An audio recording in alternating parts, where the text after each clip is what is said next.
Hi നമസ്കാരം. രാവിലെ തന്നെ ഇങ്ങനെ ഒരു വീഡിയോയുമായിട്ട് വരാനൊരു കാരണമുണ്ട്. ഇന്നലെ നമ്മൾ എല്ലാവരും ഒരു വീഡിയോ കണ്ടു കാണും. ഒരു യുവ അഭിഭാഷകനോട് പോലീസുകാർ വളരെ അപമര്യാദയായിട്ട് പെരുമാറുന്നു, അതും പോലീസ് സ്റ്റേഷനിൽ വെച്ചിട്ട്. അതിൻ്റെ കഥ എന്താണെന്ന് വെച്ചാൽ, അദ്ദേഹം ഒരു 451 പെറ്റീഷൻ കോടതിയിൽ ഫയൽ ചെയ്തിരുന്നു അദ്ദേഹത്തിൻ്റെ കക്ഷികൾക്ക് വേണ്ടി. 451 പെറ്റീഷൻ ഫയൽ ചെയ്യാറുള്ളത് ഈ വിചാരണയുമായിട്ട് ബന്ധപ്പെട്ടൊക്കെ കോടതിക്ക് ചിലപ്പോൾ ചില പ്രോപ്പർട്ടികൾ, വസ്തുക്കളൊക്കെ പരിശോധിക്കേണ്ടി വരും, തെളിവുകളായിട്ട് ഹാജരാക്കേണ്ടി വരും. അത്തരം തെളിവുകളൊക്കെ കോടതിയുടെ കസ്റ്റഡിയിലുണ്ടാവും. അത്തരം പ്രോപ്പർട്ടികൾ റിലീസ് ചെയ്യാൻ വേണ്ടിയിട്ട് നമ്മൾ കൊടുക്കുന്ന പെറ്റീഷനാണ്. അത് വണ്ടിയാകാം, ലാപ്ടോപ്പ് ആകാം, മൊബൈൽ ഫോൺ ആകാം. അപ്പോൾ അങ്ങനെ അത്തരം ഒരു പെറ്റീഷൻ കിട്ടിയാൽ കോടതിക്ക് അത് പരിശോധിച്ചിട്ട് ഇത് വിട്ടുകൊടുത്താൽ കുഴപ്പമില്ല, അല്ലെങ്കിൽ ഈ എവിഡൻസ് ഇതിൻ്റെ മറ്റുള്ള ഇതൊക്കെ രേഖപ്പെടുത്തിയിട്ട്, വിവരങ്ങളൊക്കെ രേഖപ്പെടുത്തിയിട്ട് എവിഡൻസ് ആക്കി റെക്കോർഡാക്കിയിട്ട് വിട്ടുകൊടുക്കാമെന്ന് കോടതിക്ക് തോന്നുകയാണെങ്കിൽ കോടതിക്ക് വിട്ടുകൊടുക്കാവുന്നതാണ്. അപ്പോൾ അത്തരം ഒരു ഉത്തരവ് നടപ്പിലാക്കാനാണ് അദ്ദേഹം പോലീസ് സ്റ്റേഷനിലേക്ക് ചെന്നത്. അദ്ദേഹത്തിൻ്റെ കക്ഷികൾ ആന്ധ്രക്കാരാണ്, മലയാളം അറിയില്ല, അതുകൊണ്ടാണ് പോയത്. എന്തായാലും വളരെ മോശമായിട്ടാണ് അദ്ദേഹത്തിന് അവിടുന്ന് അവർ പോലീസുകാരുടെ സമീപനം ഉണ്ടായത്, അദ്ദേഹത്തിനോടുള്ള പോലീസുകാരുടെ സമീപനം. ഇതിൻ്റെ ഒരു വിഷയം എന്താണെന്ന് വെച്ച് കഴിഞ്ഞാൽ, മറ്റൊരു വിഭാഗം ആൾക്കാർ പറയുന്നത്, എന്തിനാണ് വക്കീലന്മാർ പോലീസ് സ്റ്റേഷനിൽ പോകുന്നത്, വക്കീലന്മാർക്ക് പോലീസ് സ്റ്റേഷനിൽ പോകേണ്ട കാര്യമുണ്ടോ, കക്ഷികളെ പറഞ്ഞാൽ മതിയില്ലേ എന്നൊക്കെ ചോദിക്കും.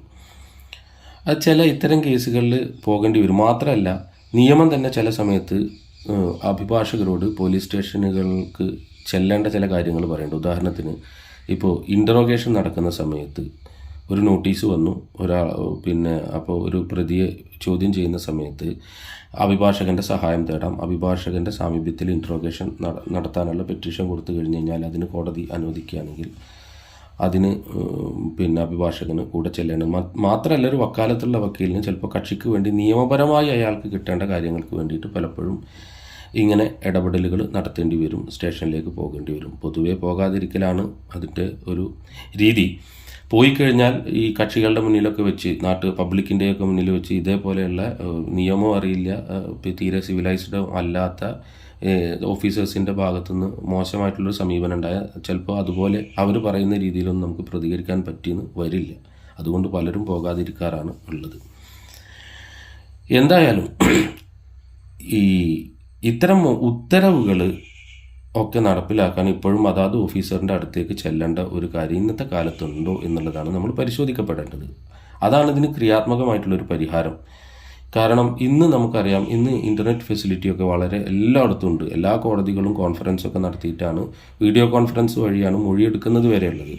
എന്തിന് വാദങ്ങൾ വരെ, സുപ്രീം കോടതി വരെ വീഡിയോ കോൺഫറൻസ് വഴി മൊഴിയെടുക്കുന്ന സമയത്ത് ഒരു ഉത്തരവ് ഉണ്ടായിക്കഴിഞ്ഞാൽ ആ ഉത്തരവ് അതേപോലെ തന്നെ അതേപടി അത് ഉത്തരവായ സമയത്ത് കൺസേൺഡ് ആയിട്ടുള്ള, അത് നടപ്പിലാക്കാൻ ചുമതലയുള്ള ഓഫീസർക്ക്, അത് പോലീസ് ഓഫീസർ ആയിക്കോട്ടെ, വില്ലേജ് ഓഫീസർ ആയിക്കോട്ടെ, ആരായിക്കോട്ടെ, അവർക്ക് ഇമെയിൽ വഴി അയക്കാവുന്നതാണ്. അത് അയച്ചു കഴിഞ്ഞ് കഴിഞ്ഞാൽ അത് എത്തിയിട്ടുണ്ടെന്ന് കോടതിയിൽ നിന്ന് അപ്പോൾക്ക് തന്നെ ഒരു ഇൻറ്റിമേഷൻ കൊടുക്കാവുന്നതാണ്. അത് അങ്ങനെ കോടതി ഉത്തരവുകൾ ദിവസമുണ്ടോയെന്ന് പരിശോധിക്കാൻ ആ ഉദ്യോഗസ്ഥന്മാരെ ചുമതലപ്പെടുത്തി കഴിഞ്ഞ് കഴിഞ്ഞാൽ അത് ഇങ്ങനെ ഏതെങ്കിലും തരത്തിലുള്ള എമർജൻറ്റ് ഉത്തരവുകൾക്ക് വേണ്ടിയിട്ടുള്ളൊരു മെയിൽ ഉണ്ടാക്കാവുന്നതാണ്, ഒരു മെയിൽ സർവീസ് ഉണ്ടാക്കാവുന്നതാണ്. അപ്പോൾ ഇങ്ങനെ നമ്മൾ പോലീസുകാരുടെ മുമ്പിലേക്ക് അല്ലെങ്കിൽ ഉദ്യോഗസ്ഥരുടെ മുന്നിലേക്ക് നമ്മളിങ്ങനെ വളരെ സോറി ഫിഗറായിട്ട് ചെല്ലേണ്ട ഒരു അവസ്ഥ ഇല്ലാതാവും. ഇത് അഭിഭാഷകർക്ക് സ്ഥിരമാണ് ഇത്തരം കുറേ കാര്യങ്ങൾ. ഇപ്പോൾ ബെയിലൊക്കെ കിട്ടിക്കഴിഞ്ഞാൽ, ജാമ്യം കിട്ടിക്കഴിഞ്ഞാൽ ജാമ്യത്തിൻ്റെ ഓർഡർ കിട്ടും 4 മണിക്ക് 4:30 മണിക്കൊക്കെ ആവും ചിലപ്പോൾ കോടതിയിൽ നിന്ന് അത്തരം ഒരു ഉത്തരവ് കിട്ടുന്നത്.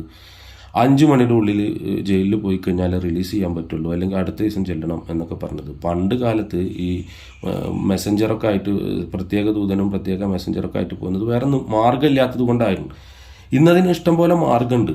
വരുന്ന ടെക്നോളജിയെ നമ്മൾ സ്വീകരിക്കുക, അതിനെ നടപ്പിലാക്കി കഴിഞ്ഞ് കഴിഞ്ഞാൽ സിസ്റ്റം കുറേ കൂടി ട്രാൻസ്പെറൻ്റ് ആയി കഴിഞ്ഞ് കഴിഞ്ഞാൽ ഇത്തരം ഈ അധികാര ഹുങ്കിൽ ഇരിക്കുന്ന കുറേ ആളുകൾക്ക് അവരുടെ അധികാരം നടപ്പിലാക്കാൻ സ്പേസ് ഇല്ലാതായി പോകും. അതാണ് നമ്മൾ ചെയ്യേണ്ടത്. അടിസ്ഥാനപരമായിട്ട് പറയുന്നൊരു കാര്യം, power corrupts, absolute power corrupts absolutely എന്നാ പറയുക. എന്ന് പറഞ്ഞാൽ അധികാരം എന്നുള്ളത് അത് ദുർവിനിയോഗം ചെയ്യാനുള്ള സാധ്യത കൂടിയാണ്. വളരെ വലിയ അധികാരം കൊടുത്തു കഴിഞ്ഞാൽ വലിയ രീതിയിലുള്ള ദുർവിനിയോഗവും നടക്കാൻ സാധ്യതയുണ്ട്. അപ്പോൾ അതിൽ നമ്മളെപ്പോലുള്ള സാധാരണ പൗരന്മാർ, മനുഷ്യർ അതിൽ ക്രിയാത്മകമായിട്ടാണ് ഇടപെടേണ്ടത്. ഇവിടുത്തെ രാഷ്ട്രീയ നേതൃത്വം ഇടപെടണം, കോടതികൾ ഇടപെടണം, ജുഡീഷ്യറി ഇടപെടണം. ഇത്തരം സംഘർഷങ്ങൾ ഉണ്ടാകുന്നത് പൊതുവേ അത് പോലീസുകാർ വിജയിച്ചു, വക്കീലന്മാർ വിജയിച്ചു എന്നൊക്കെ പറയുമെങ്കിലും പൊതുവെ ഈ രണ്ട് വിഭാഗങ്ങളും, ജുഡീഷ്യറിയും എക്സിക്യൂട്ടീവും എല്ലാം നമ്മുടെ ഭരണ ചക്രത്തിൻ്റെ ഭാഗങ്ങളാണ്, നമ്മുടെ ഈ രാജ്യത്തെ പൗരന്മാരുടെ സേവകരാണ്. അവർക്ക് പ്രോപ്പറായിട്ടുള്ള സർവീസ് കിട്ടാനുള്ള സാധ്യതകളാണ്. അപ്പോൾ അതിന് പരസ്പരം അങ്ങോട്ടും ഇങ്ങോട്ടും അതിൻ്റെ വിശ്വാസം നശിപ്പിക്കുകയല്ല വേണ്ടത്, ക്രിയാത്മകമായ സമീപനങ്ങളാണ് വേണ്ടത്.